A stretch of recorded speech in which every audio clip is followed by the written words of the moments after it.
Today on the podcast, I am excited to have Annie Downs joining me for, I think, the first time on an on-air session Think here. so, It maybe. is so Yeah. good to have you. Thank you. Thanks for having me, Deborah. This will be fun. We've had so many conversations, which is why I couldn't remember. Yeah, Have we ever recorded one on I know. this show? And I don't think we have. No, you've been on That Sounds Fun, but maybe I have not been on here.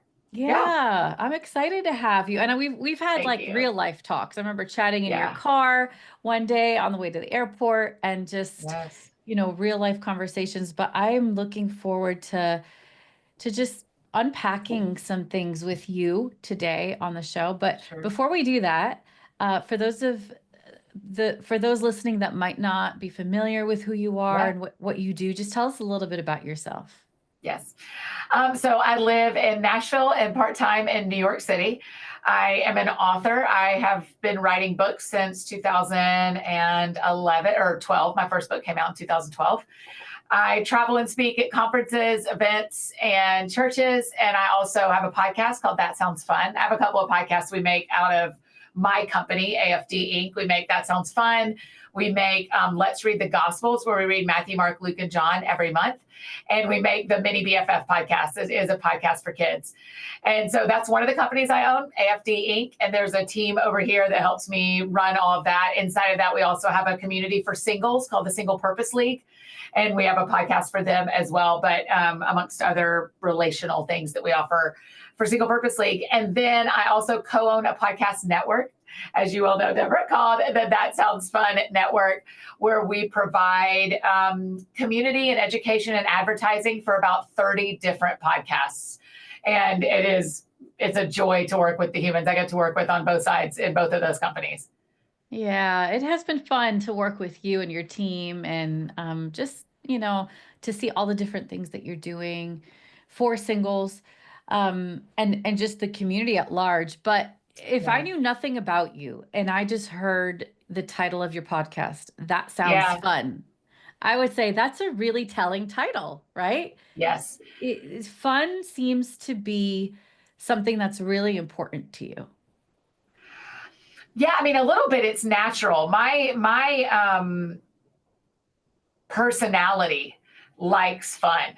This is just kind of always who I've been. And honestly, for a long time, I thought I was a late bloomer, and which is a phrase I hate and think is not even a real thing. But I just thought, why can't I stop thinking about fun? It sounds like all my friends stop thinking about fun. What's my problem? And I actually think it's a really beautiful spiritual thing. It's one of the reasons I wrote That Sounds Fun, the book, is people did want to understand why fun matters and what they were missing and why they stopped having fun in the first place.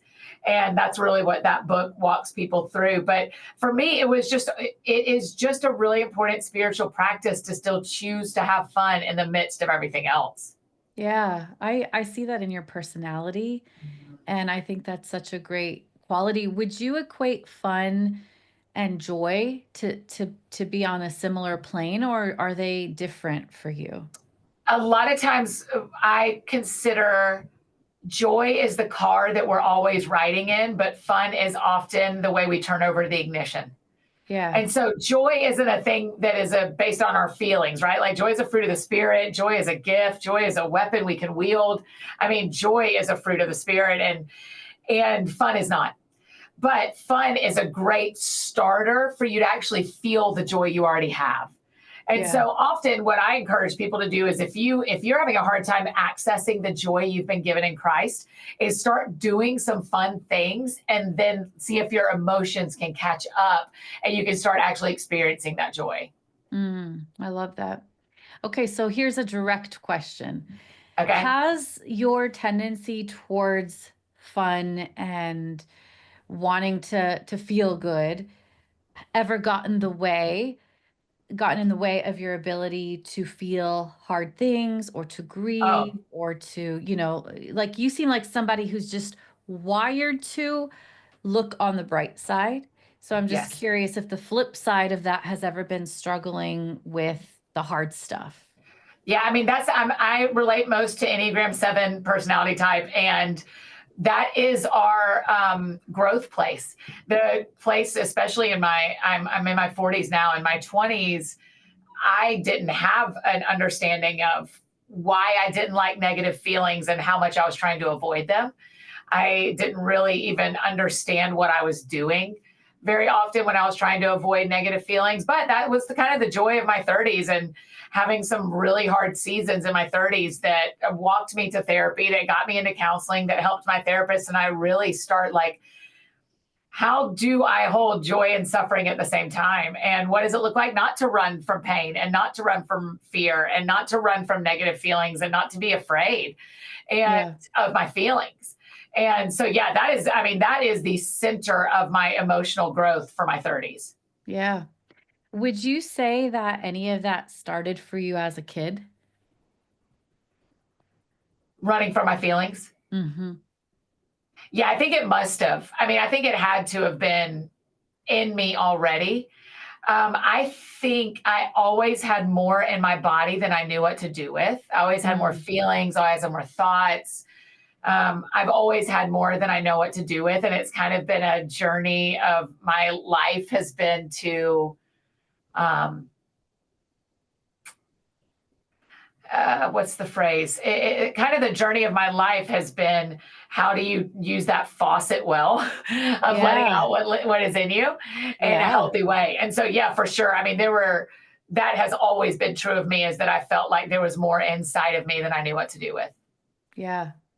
Yeah, I think that makes a lot of sense. Like, and if not careful, it can be interpreted as too much. Like there's too much going on in you. There's too Yeah, much certainly. here that you have to be careful with, or hold back, or pull Yes, back, or avoid altogether.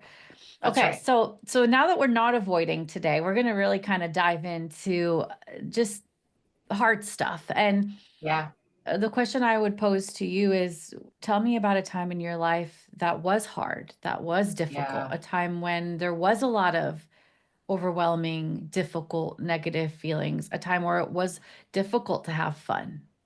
yeah. The first thing that comes to my mind is summer of 22. It was, I mean, I remember in the middle of living it, Deborah, I remember thinking, I can't imagine anything will be as hard as this ever again. I don't know Hmm. how I would make it through anything as hard as this again. Now, when you suffer, you build muscles you didn't know you were going to ever need again, and the next Right. one feels a little bit easier. And in that summer, well, earlier in that year, I'd had a really painful breakup that spun me for a long time. I mean, it went from multicolor to gray for a full season of my life, at the beginning of that year. And then my sister and her husband had a baby that was terminally ill from the start. And so we spent 2 months as a family with a baby that was not going to live. And we just never knew how long. And we were so blessed with as many days as we got. His name is TJ, and he was alive with us for 56 days.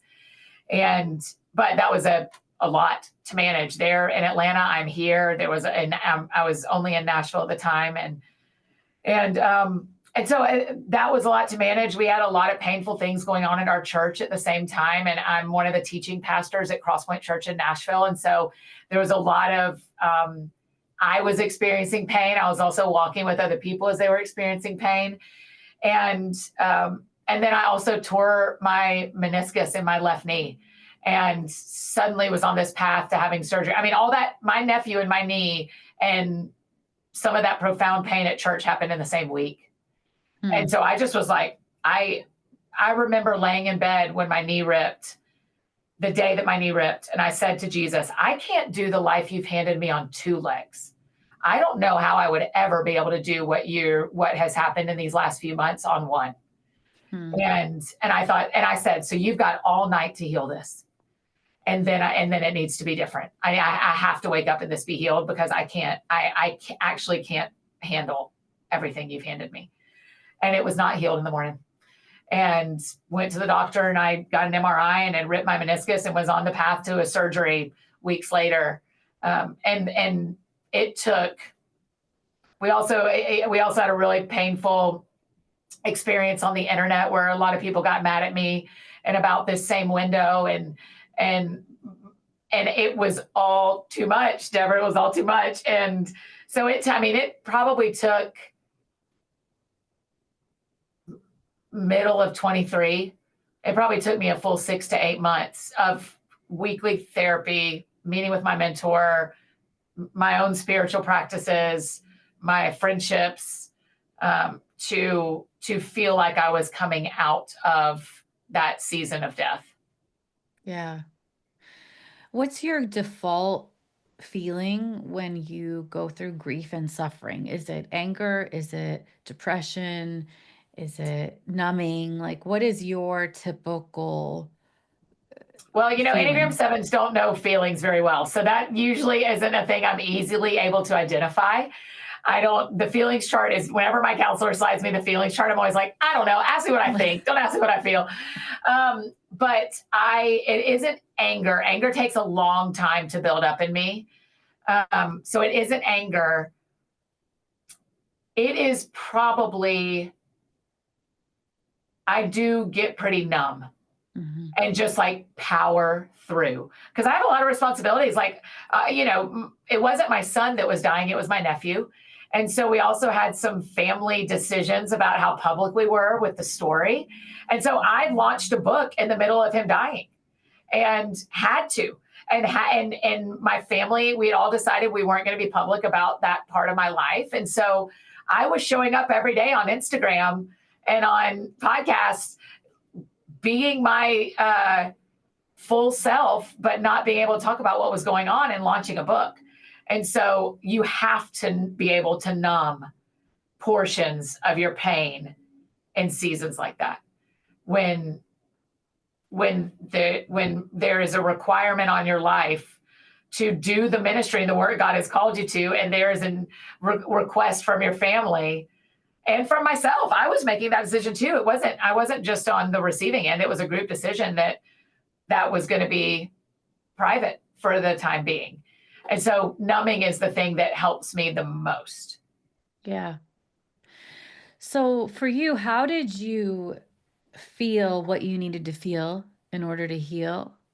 But at the same time, in parallel, you're having to compartmentalize Yes, so that you can function in other areas of life. Like you can't just let everything go. that's right. What did that look like? I did not get to do any of that in the middle of it, partly because of my leadership role in a lot of the situations. I had leadership in our family. Everyone did in different ways, but I had leadership in our family. I had leadership at work. I had leadership at church. I was in charge of I had to advocate for my own health. And so there wasn't a lot of opportunity to walk through everything I was feeling. Honestly, once we got through the like intensive trauma of the middle of all of that, then I was able to do um, the self-care. I mean, I've said to people since, it feels like I was a first responder who was also wounded and I didn't realize I was bleeding out. And and so it took a couple of months of being a first responder before I was like, okay, I am really not okay here. And I Mm, thought I was. And my manager sat me down and I was coming to work every day. I mean, I didn't miss a lot of work in the middle of that because I believed that I couldn't. And whether that was true or not, that's what I was experiencing, was a need to be there. And so I was trying every day to show up and do the best I could. And my manager very kindly, this is everything you could hope for from someone you work with that's in a opportunity to speak into your life position and authority in your job, to say, hey, I don't think we're experiencing you the way you think we're experiencing you. This isn't mhm. as easy as it normally is to work with you. And that was a real invitation to me to go, yeah, I probably haven't dealt with my feelings at all. I've just been powering through.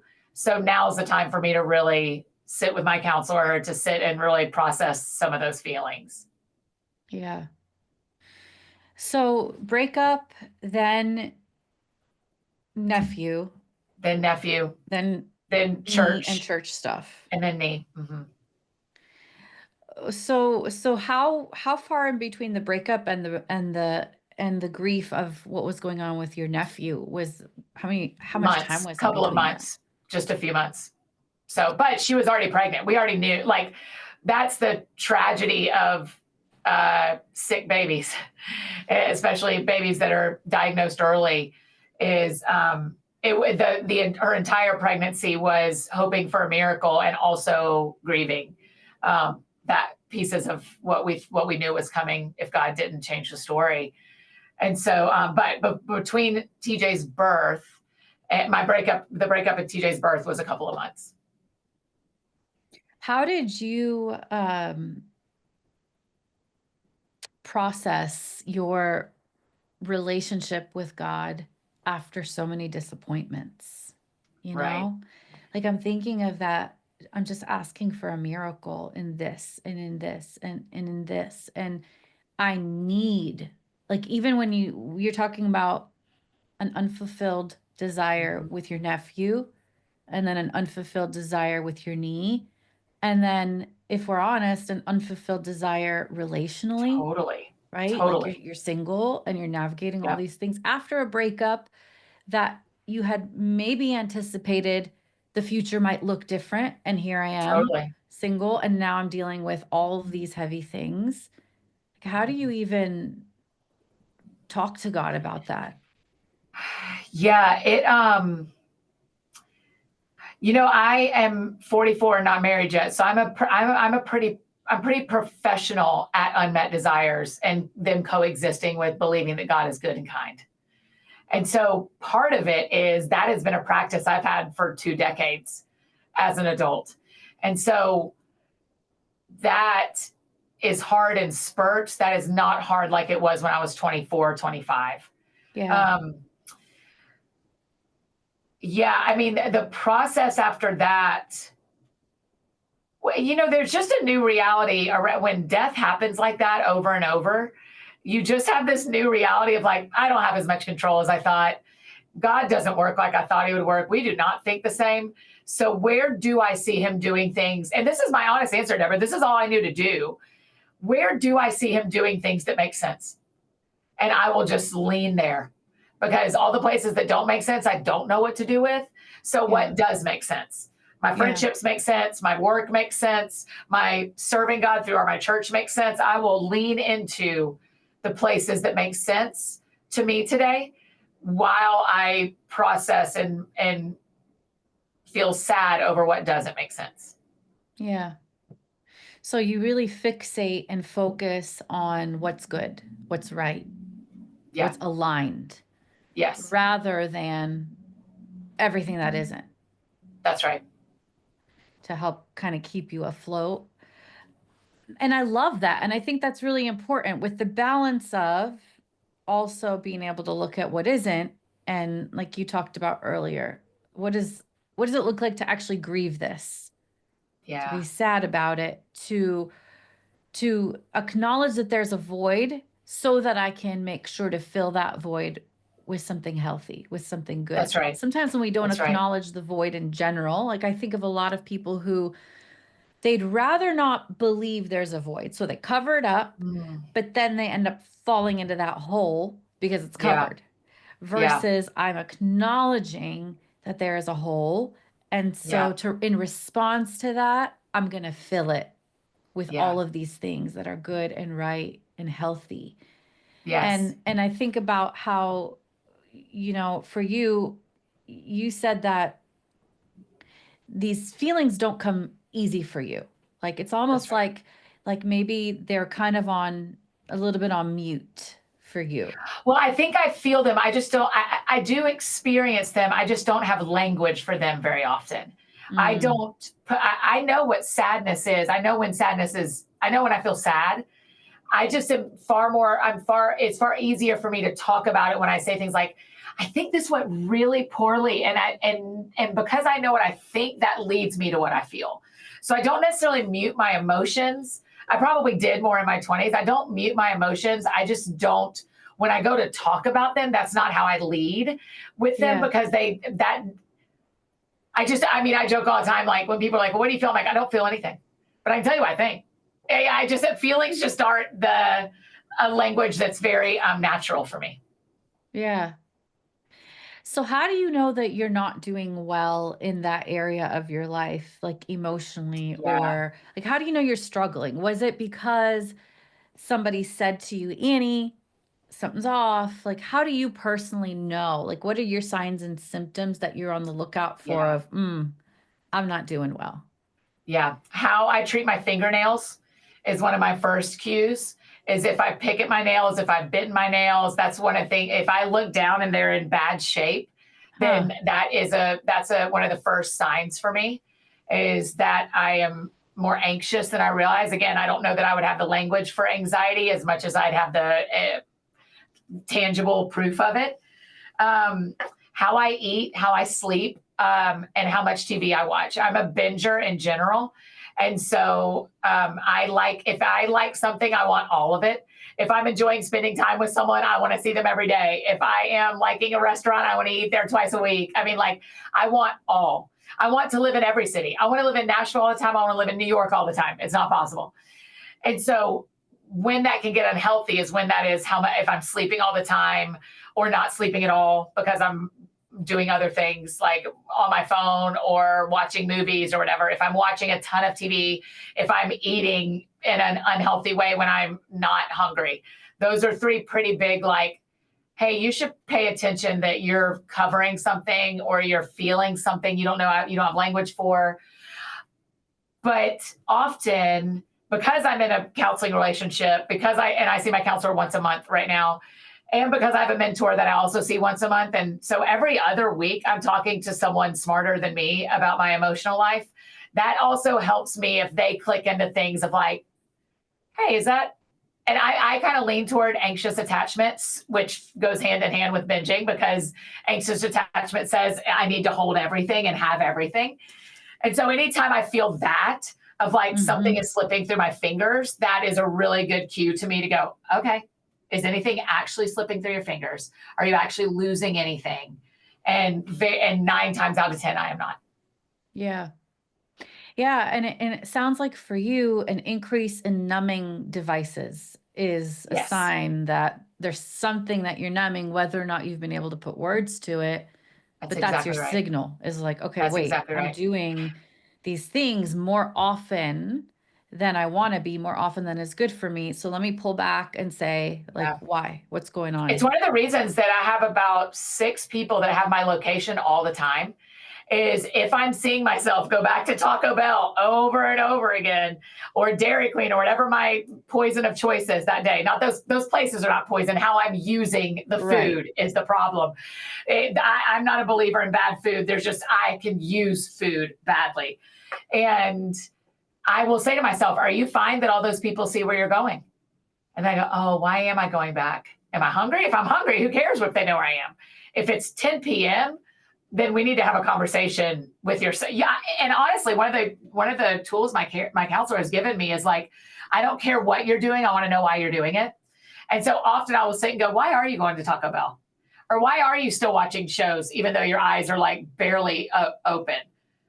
Okay, well, once you know your why, then you can decide if you're still going to do it. And sometimes I still do it even if my why is wrong, but I want to know my why. And so that's the other practice of having people have my location keeps me healthy and my numbing, and keeps me away from numbing because I know that I have no secrets. Yeah. Yeah. Okay, let's backtrack a little bit. When you were young, Okay. what's your role in like your birth order? Like, where are you with your siblings? I'm the oldest. You're the oldest. Okay. So I'm in birth order, I'm the oldest, and I am a typical oldest. I want to do things right. I think there's right and wrong. I don't see a lot of gray historically. Um, and and I grew up in a Christian household, so there was faith very early in everything.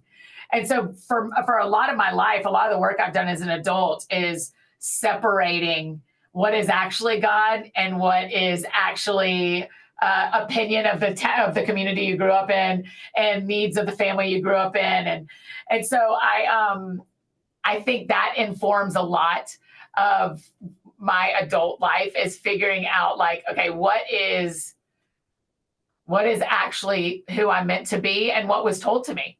by Yeah. teachers and leaders and family, and versus who. And I feel like one of the beauties of moving to Nashville, moving away from my hometown, and one of the beauties of spending part of my time in New York now is I'm getting to continue to edit that and continue to hone in on who I am and what is mine from God.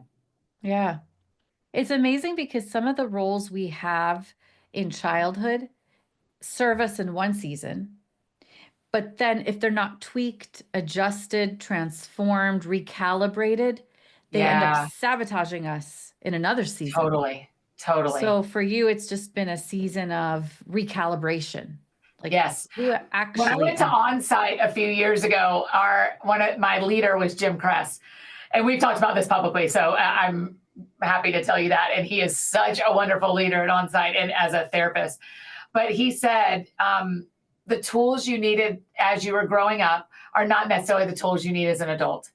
And that was so helpful to me because there were some parts of me that I think were carrying around like, man, I had to be really funny all the time at school because I didn't think I was pretty.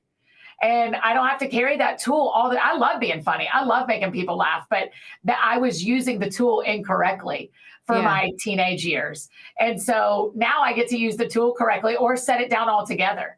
And so that's really interesting to me. So I'm with you that some of the things that particularly when I think about puberty and middle school and high school and some of the things that I needed to survive, I have been able to repurpose or lay down in my adulthood. But someone, like you just said, someone had to say to me, hey, you can set that down.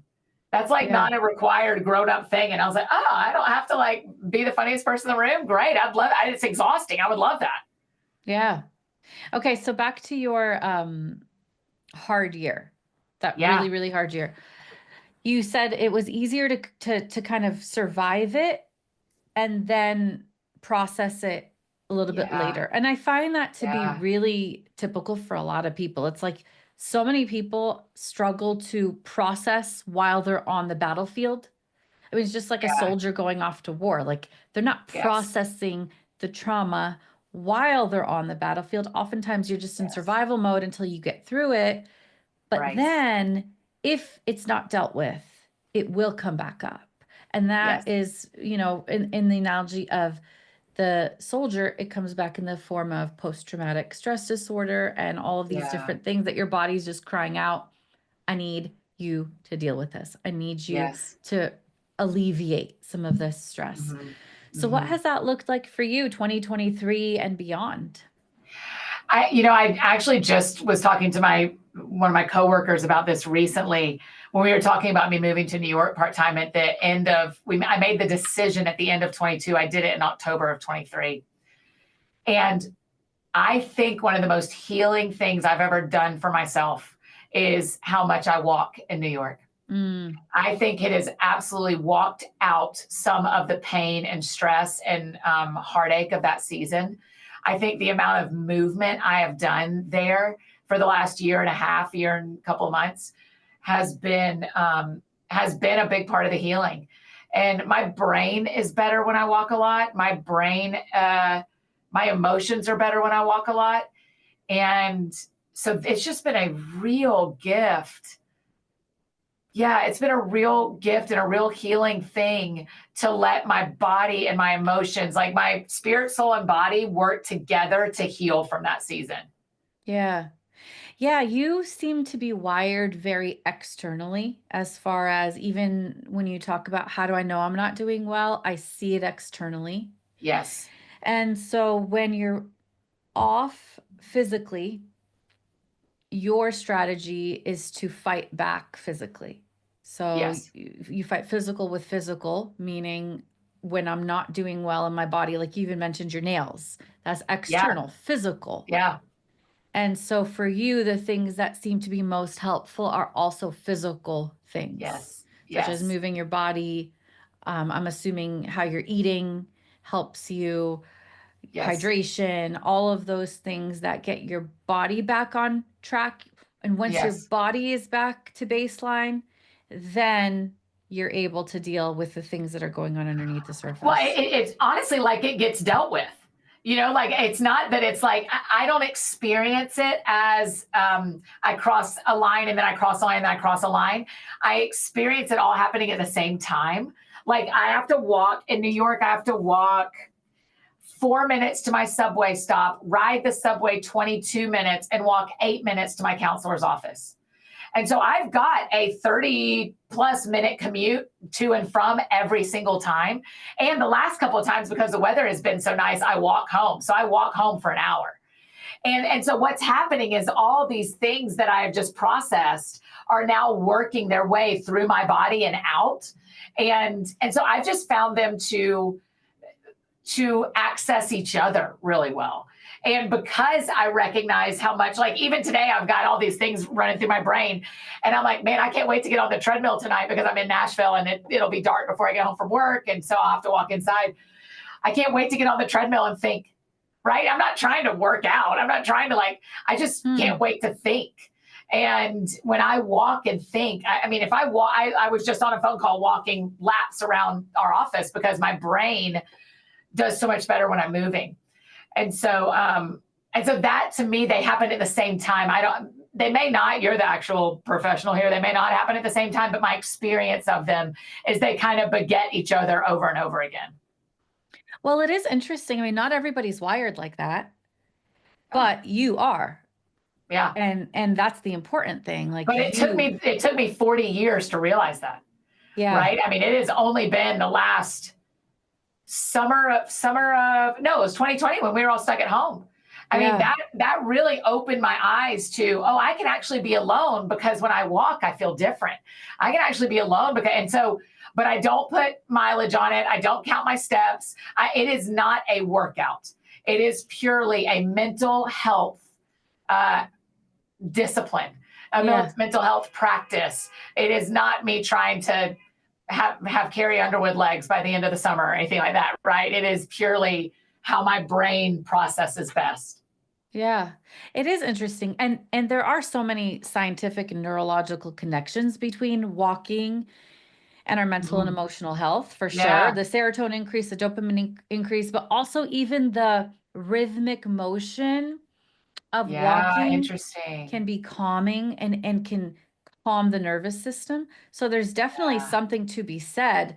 Now, like I said, not everybody's wired to do that. Some people prefer to just sit and think or to just talk it out. But for you, you literally the anxiety, walk it even out. when you say sit and think, the anxiety in me goes up by four levels. Like the idea of just sitting and thinking for me feels like I would spin and not be able to get out.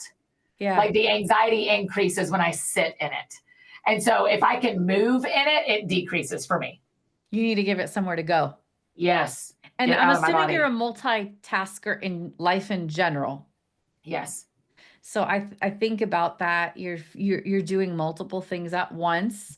You're working your brain and your body and just keeping it from feeling overwhelming by having a little bit of a distraction from the intensity of the feeling by having something for your body to do in the meantime.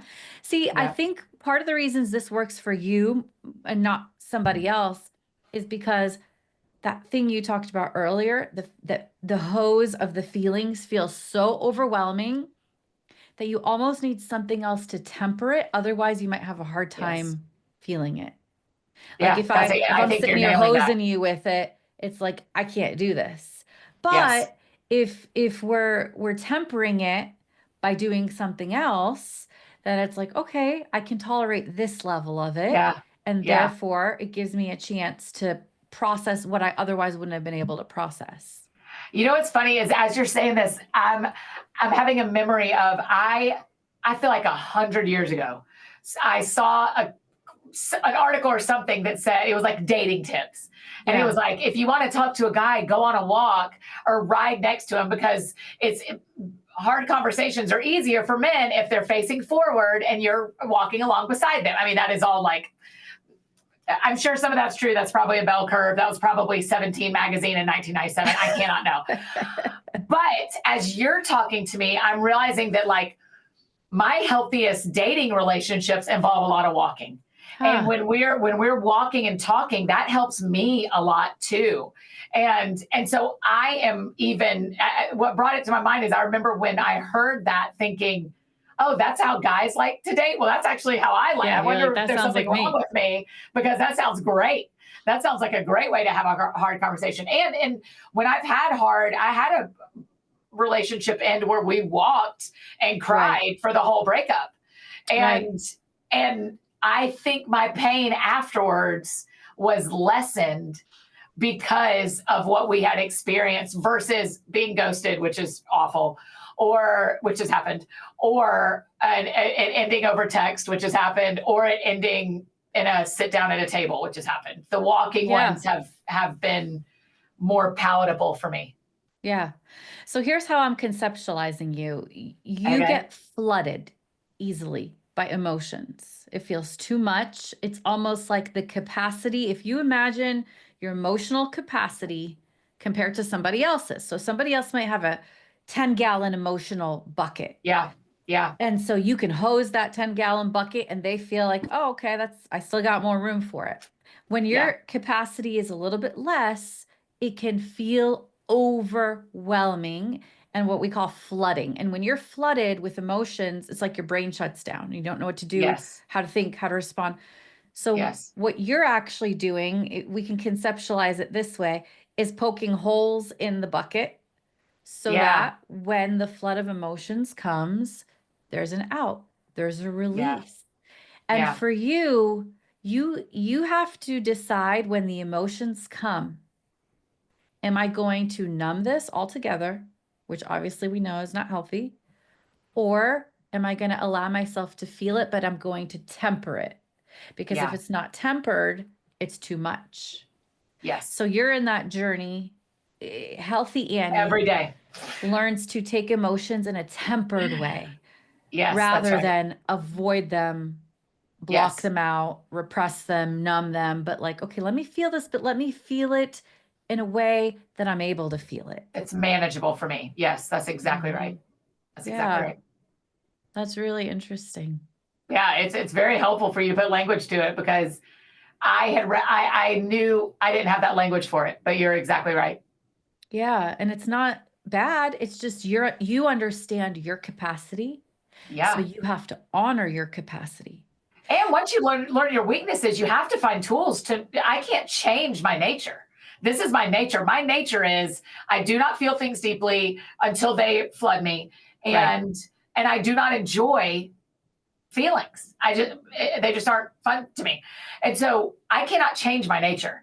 I can absolutely change the tools that I have around me to be the most mature, healthy version of myself with the nature that God has given me. He made me that way on purpose because I'll tell you what, you want me in an emergency, Deborah.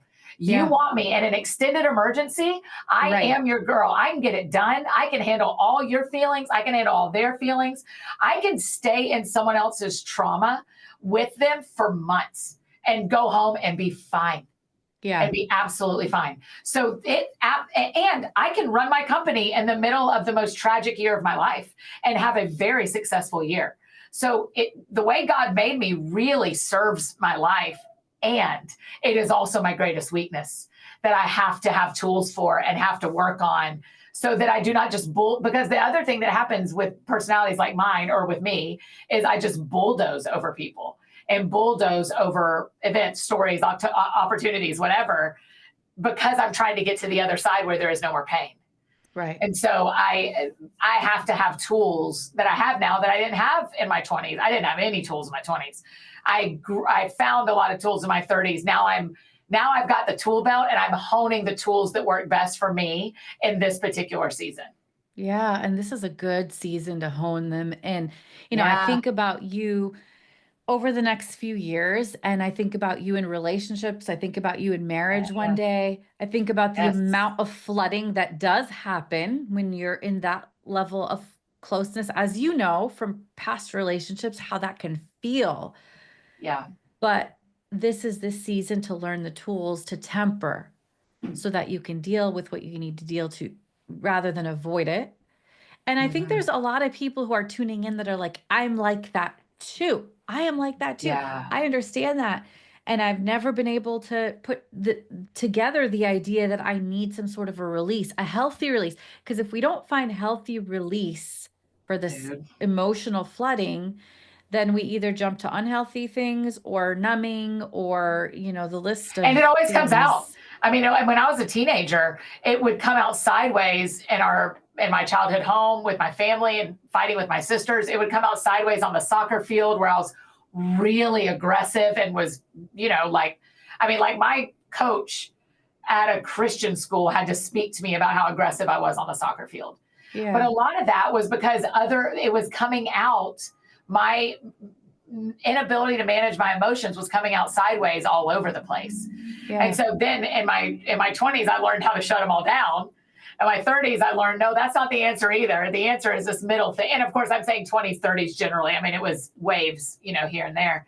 But you're exactly right. The work of my 40s has been, can you feel those? Can you hold those? Can you use the tools you have to live in the body and the personality God's given you so that it is used for his glory as much as possible in a Mm. flawed human life? And if I could prophesy what I think the work of your 50s is going to be, Okay. it's going to be increasing your capacity Yeah. because I really believe you can. Now, can a 3-gallon person become a 20-gallon person? No, probably Well, not, to what? right? Well, answer me this: to what end? Why do I? What gain is there to increasing my bucket? That's a good question. I think the deeper we can feel our feelings and respond to our feelings, the deeper we go with our health, with our relationships, with our physical health. I mean, it almost deepens our capacity for other things as well. So the Mm, bigger the tank, the more it can hold in every way, mm, if you think of it that interesting. way, just going Yeah, with that's that theme. interesting. Yeah. And the more it can pour out Yes. in all of those ways. Very And I interesting. do think part of it is your wiring. I think, we're all wired a certain way, but I also think that there's nature versus nurture. And I think there's Hmm. a lot of nurture reasons of why we are the way that we are. And those are Yeah. the things that can generally be tweaked. Even some of the nature Yeah. things can be tweaked and adjusted Yeah. towards Interesting. towards health, whatever that looks like, Yeah. depending on Yeah. what we're talking about. Yeah. But I just have Yeah. a Because I feeling think that it's that's coming helpful at some point for you too. when therapists like you paint me a picture of the Yeah, why it which would is be so a more important. abundant life is really important to me because this has happened a few times in my life of a counselor or therapist saying like here's what growth would look like and I go like, well, I don't want to feel more, who cares, like Right, I'm feeling a right, lot. But right. then when you paint this picture of like, oh man, Annie, like it's more abundant in everything, like you'll feel, when you're in love, you'll feel deeper in love. When you are happy, you will feel deeper in the happiness. When you are, Exactly. and so if then I'm available to what it would take to expand my capacity in that. Right. Because you want more. Yeah. That I could see that being motivated for you because you're the type of person who does want the Oh, most that you yes. can get. And Yes. I So if really you're like, believe, you'll feel more in love, I'm like, then let's go. Like, if I can feel more in love than the times I feel in love, that's right, exciting. if Yeah. emotions are the way that we deeply connect with God, self, and others, then Uh oh. why not? Yeah. Right. Why not Exactly. increase that capacity? Yeah. That's it. That's very helpful. Mm. Okay. I'll All do that. right. It was so good to catch up with you and just to Thanks for kind letting of me do hear a this. That little bit was really about, helpful. yeah, I'm so glad. It was fun to That's talk really to you and get to interesting. know you a little bit more too. Thanks, friend. I really Okay, appreciate your work. tell me where people can connect with you and learn a little bit more about what you're doing. Yeah, I'm embarrassingly easy to find, really. It's Annie F. Downs, F as in fancy, all over the place. Anywhere you're looking, AnnieFDowns.com on all the socials, that is where we are. Beautiful. Thank you, Annie. It was so good to see you, girl. Thanks, friend. I appreciate it.